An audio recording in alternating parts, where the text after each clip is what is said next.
Today, I have a subject on my mind I've been thinking about for a week or two to talk about, and now I really want to say something. Um, it's the subject of thou shalt not delete, we'll say, because really we're not supposed to say those other words on YouTube, but it's hard to get around it with the subject. Yesterday, I started doing a Read the Bible in a Year with Gwen series, and I read about Cain and Abel and how Cain deleted Abel. And that was the very first time that sin was committed. And when that sin was committed, Cain had a mark put on his head by God because, well, God cursed him and ran him off from his family and sent him out to start. He went to the land of Nod, I do believe is what I read, or Gad, or Nod. And he met his wife and he had his children there, but he had a mark on his head. He was cursed. And there was a curse that came for anybody who deleted him for what he had done. And a few generations go by, and one of his descendants, Lamech, is born. And now there are books that were removed from the Bible that are not considered to be ground the same way the books that are in the Bible are, but they are something that is not a bad thing to read because it does teach you some things that you don't learn in the Bible. It does give some details that can be supported and learned and found to be true, but it's not to be taken the way that the Bible is taken. It's to be taken to edify your education. So in the book of Jasher, it explains that Leman went out and got into a fight with an old man, and he killed the old man. And in a clap of, or a shout, his son Kubal Tar, that's mentioned in that book, passes away. And he goes back to his wives and he says, "Now I've committed murder or redrum myself. And if Cain has a curse on his head, and if anybody deletes Cain in return and it will be punished 7 score, then let it be 70 times or 70 score for Lamech." And there's something in this that is not caught in society today.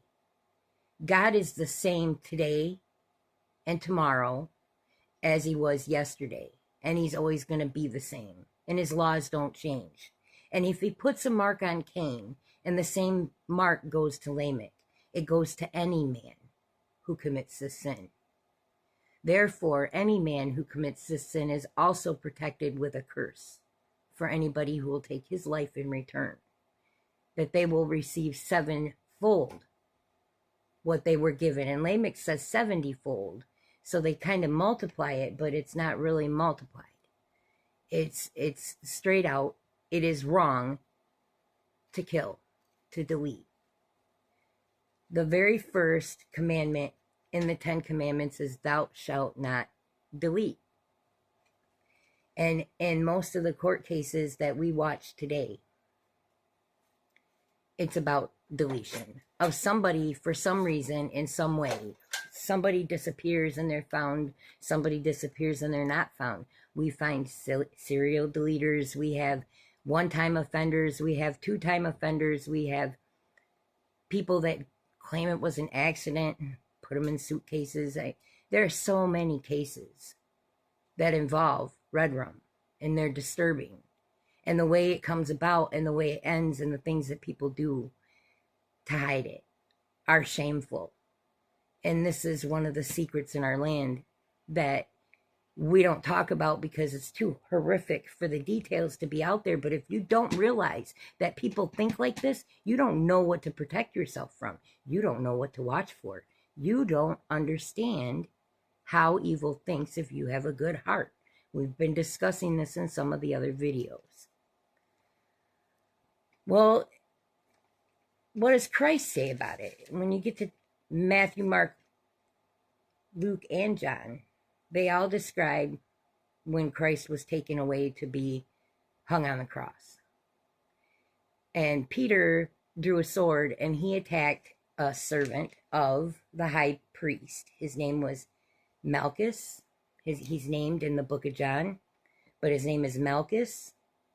And he's not even a soldier. A lot of people say he's a soldier, but the Bible indicates that he is a servant of the high priest. And Peter cuts his ear off. And Christ immediately, and you can find this story in Matthew chapter 26, but we're looking at the verse Matthew 26, verse 52. And Peter cuts his ear off, and Christ fixes his ear, heals it, right there in front of even the people accusing him. He heals him. And he looks at Peter, and he says, if you're going to live by the sword, you're going to die by the sword. And I'm summing it up. You should go read it. I just told you where it is. Matthew 26. Because if there's anything blessed that you could ever do for your own edification, is take the word in for yourself. Don't just take somebody else's word. Read it for yourself. See it for yourself. Process it for yourself and talk to God about it for yourself. Because that's what it's supposed to be. That's how you build your relationship with God. It's not just going to church on Sundays and hearing somebody tell you about it. It's about taking it in a little bit at a time every day and growing. Every day continuously being a little bit better you than you were the day before. That is what you need to be. So to continue on, he says, if you're going to live by the sword, you're going to die by the sword. If you're going to take a man's life, man's going to take your life. And that's pretty much been what everybody's demanded since the eye for the eye thing. I've heard that a lot too, eye for an eye, but they forget that when Christ came, he changed the laws. But the biggest law, the first thing that we learn is that you should not take somebody's life. It's wrong. And it seems to be multiplying the amount of people, but Legion is everywhere. And this is fun to watch people fall, to watch people get angry enough to sin and lose their place in heaven. That's what Legion does. They fool you in every way. It's okay to go for vengeance, they tell you. Deuteronomy 32:35, vengeance is mine, and I will repay, God says. It's not ours. It's not our place. There's a man they just executed, and I've said some stuff about it on Facebook. His name was Marcellus Williams. This case makes me sick, and he's not the only one in our society we have to tell like this. Our justice system is not working because it doesn't just take the wrong people off the street. It wrongfully accuses people and takes them off the street. Marcellus Williams was accused of murdering a woman, and I'm not going to get into the details. This isn't true crime. This is reasons to pray. So if you want to look it up, you can just look his name up and all the information is there. But I will tell you later when DNA evidence was able to be tested, because we know in my lifetime we went from not being able to link blood to blood like that to being able to read DNA. So they retested the evidence and his DNA was not even there. He didn't do this crime. Matter of fact, if I'm remembering correctly, he was locked up somewhere at this date. But that didn't matter. They didn't exonerate him. They fought to. Missouri was fighting to, and then their governor was changed to Mark Parsons, and this prosecuting attorney, Bailey, went on a mission. They had a board all elected before they re-elected a new one because they knew this was wrong. They wanted this changed. And the new governor promised to let the board stay intact, but that didn't happen. They didn't reevaluate the evidence that exonerated this man. And last month, just a couple weeks ago, they put him to death with the excuse of it's too late for us to do anything. And this is an outrage. This is an outrage because this is an innocent man who just was redrummed himself by people who are supposed to be justified in what they're doing. They do the same thing. They make more offenders. But they don't understand that that curse is still intact. It wasn't just Cain's mark. We're not supposed to take a life. You're not supposed to desire it. It's dirty in your heart. It's a dark and evil thing to wish that somebody would cease to exist, because you take away their chance to change and to find God. It doesn't say that Cain continued like a serial red rummer, like the LISK Long Island Serial Beach red rummer that they've just picked up, Rex Heerman. They're about ready to start trying him. It's not like that. You can't give a life back when you take it away. And there's no way that you can look anybody in the face and say that a person who has been proven innocent dying in this matter is justified. This is against what God wants us to be. I've been saying it's a bad thing to desire for somebody to die in your heart. I've been saying pray for these people that do these things. There's these girls out there, all these videos across YouTube with Wade Wilson, and I know it's hard to, I've said it a few times, it's hard to ignore it, and it's kind of making me ill because he's one of the ones I did write a letter to. And I told him, you know, your time is precious. When you go to hell, it's not going to be what you think. It was a desire in my heart to give him a chance, a call. And they'll reject it. Some will, but some won't. Tabrone Honey was one I've talked about not long ago. He didn't reject that in his heart, and he went knowing God. And there are people who have changed in prison and gotten out and reformed their lives and become successful people in society. But our justice system houses between 2 and 5% innocent people. And when they can exonerate themselves, they're often told, it's too late. There's nothing we can do. I say it's never too late to exonerate a life. I say it's never too late to let the truth be stood on and things that are right be done by the truth. You can't undo what was done, but you can sure stop what you were doing and make it right.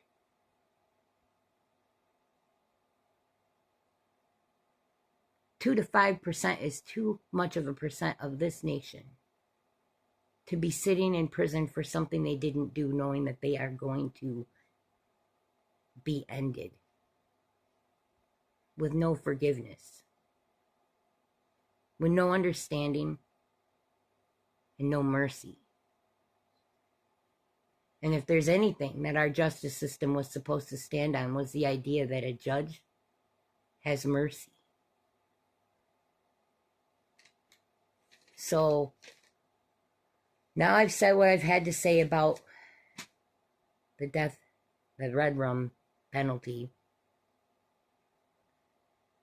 I'm asking you to add our justice system to your prayers. That maybe enough of a voice can be heard, that we can make changes that will be right. But man's ways are not God's ways, and right now they're not lining up. And there are a lot of people that our nation redrums unjustifiably. So we need to pray that the realization that that curse is real.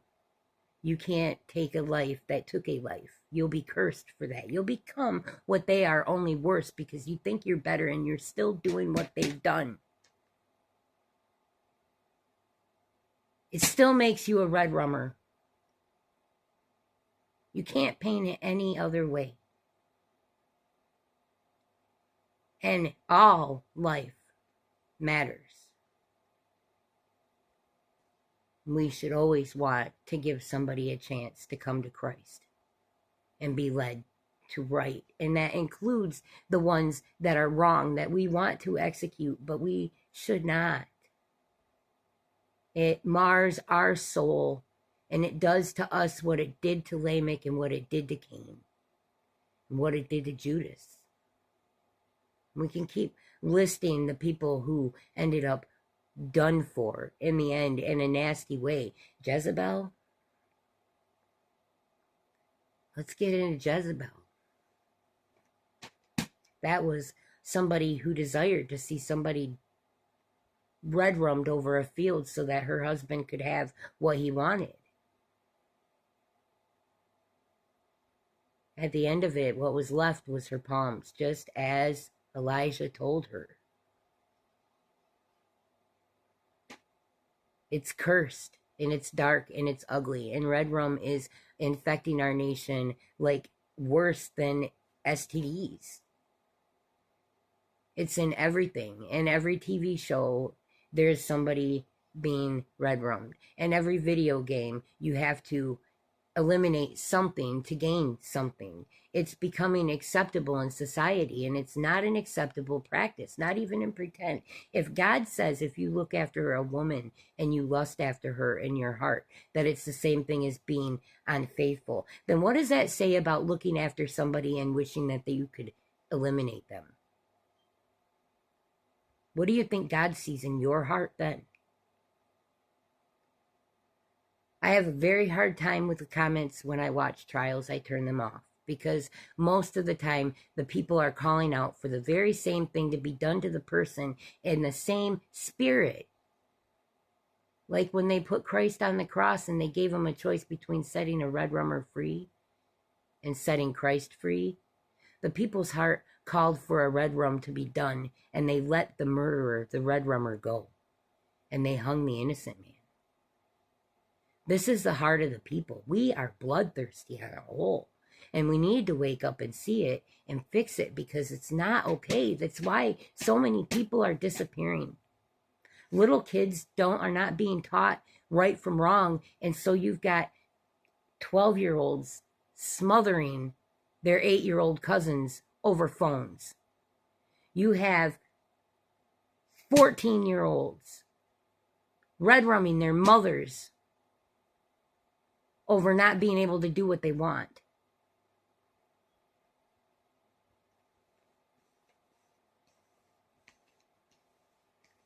I took a lot of judgment when I was raising my son because everybody said, oh, he's a bad kid. And you know what? I put my faith in God, and I got through each day the best I could, and I did everything I could for him. But you know what? He's not a bad kid. He knows God. Turned out pretty good. I took a lot of judgment because of my hardship that other people couldn't understand. And I couldn't get enough people to put themselves in my shoes to give the understanding. So I lost a lot of friends. But the proudest day of my life with my son was the day he not only walked and graduated. They said in the beginning he would only get a certificate of completion. And you know what he walked with? He graduated with a diploma. They were wrong.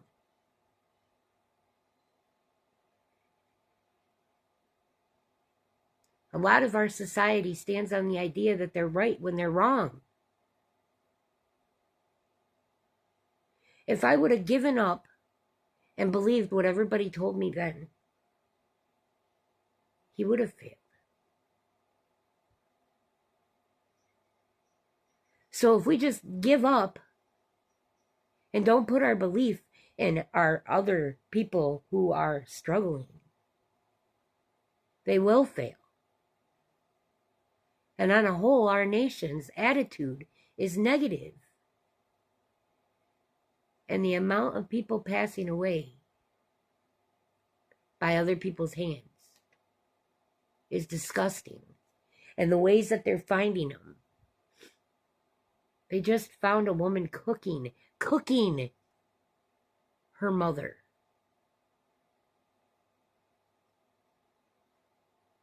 That was on Law and Crime 2 days ago.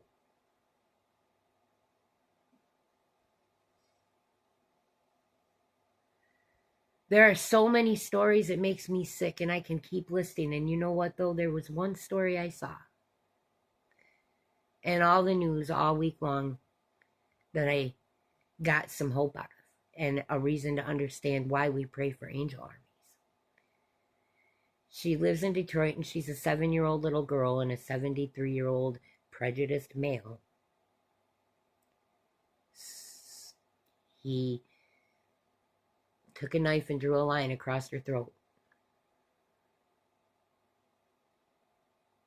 Baby got hurt. Oh, she's hurt, and she has to heal. But there was an angel over her head because she's alive to speak about it, and that man is in jail right now. But the spirit of hate is so big that we think we have the right to take a life no matter what the reason. But we forget that we are all God's children. In some way, shape, or form, we belong to Him. And it doesn't matter what mistakes we make on earth. We're still His. Just like if you're a parent, if your children make mistakes, you don't throw them away and want different children. You still love them because they're yours.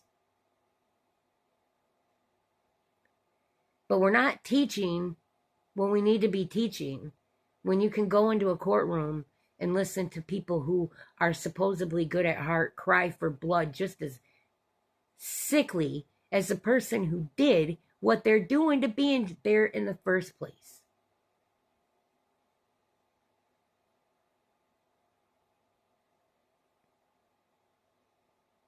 I've talked about Sean Finnegan and Wade Wilson's crimes, and they were disturbing, and they'll keep you up at night. Some of it especially from Sean Finnegan's story. But have you paid attention to how many school teachers are being caught with their students?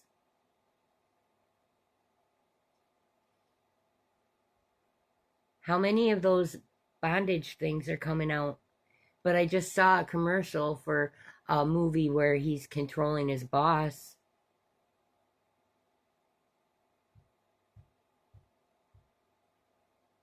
Our nation is not justified in taking another life for doing bad things when it cries out for bad things to be done. And then it enjoys them.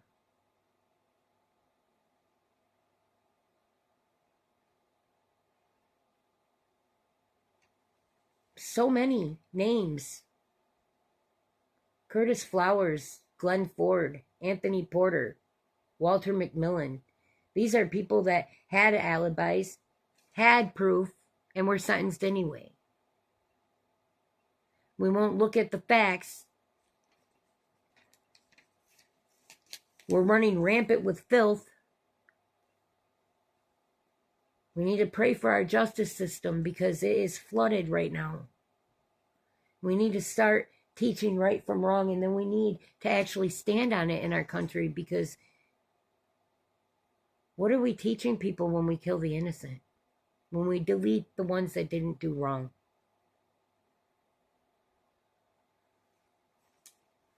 This is the reason why I keep saying pray for them instead of hate them.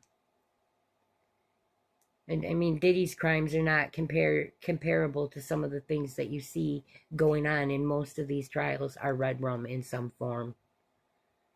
In some form.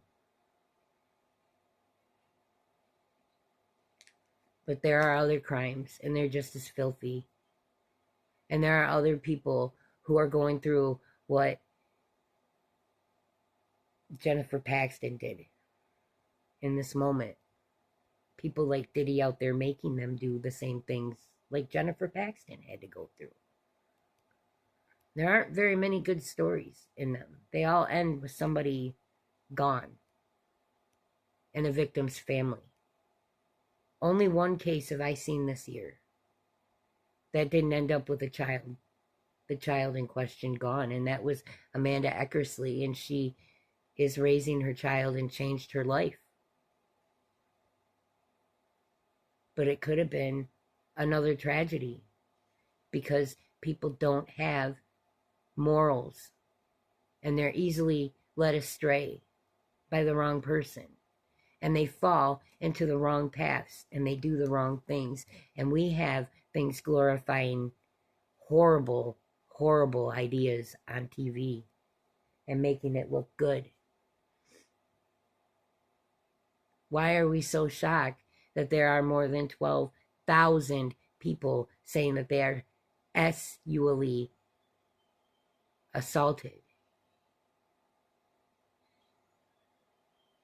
Why are you so surprised when movies like 50 Shades of Grey exist and TV series about a man dominating his boss are being glorified across TV? Why are we so surprised that there are redrums happening in our children when they see on TV no mercy being given in movies, video games, even music? Even music. And why are we so surprised that people are quick to do this stuff when even our own nation is willing to do what's wrong and try to say it's right? I'd like to take just a moment of silence for Marcellus Williams.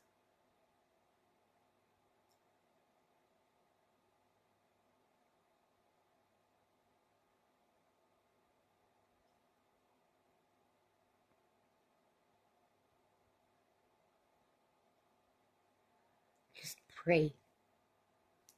God bless you.